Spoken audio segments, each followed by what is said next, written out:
We're gonna do a lateral shoulder raise. So dumbbells are an option, but I like to use the TheraBand. If you have any injuries in your shoulder, you might want to start with a really, really light band and only doing one arm at a time out to the side.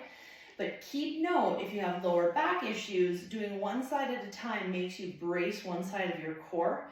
So being mindful of that, whether you put your other arm out and maybe lean into that opposite leg so that you're not bracing everything on one side of your core, because that can lead to compensation and tightness in one side of your back or the other, which can lead in some twisting and compensation. So make note of that so that you can use single arm. When you do the TheraBand, you're going to have the TheraBand underneath your feet, one or both, and you're going to have your elbows start beside you.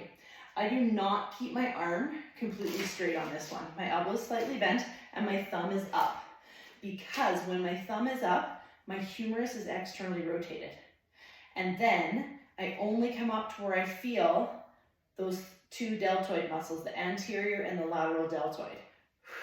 Breathe out on the way up, keeping that nice strong posture.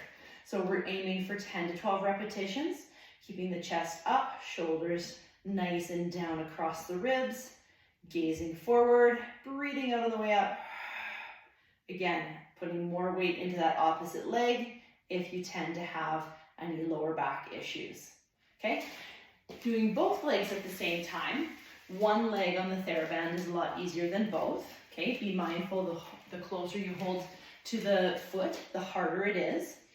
Even though I'm standing on one leg, unless my goal is to challenge my balance, I have both legs pretty darn stable, because I'm going to be taking an inhale, minding my posture, controlling my core, gently flexing my glutes, breathe out on the way up. You're going to lead up with your thumbs and the outside of your elbows. Breathe out on the way up. So you're coming up to where you feel those delts, no higher. So you shouldn't be using your shoulders. Chest is out, abs are in, breathe out on the way up. We're fatiguing the muscles at 10 to 12 repetitions.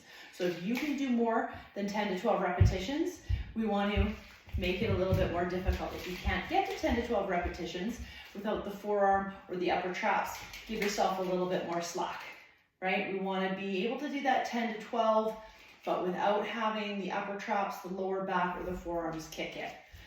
Do your one set, either unilateral or bilateral, and then take a break, go on to your next exercise, and then come back and do this one again.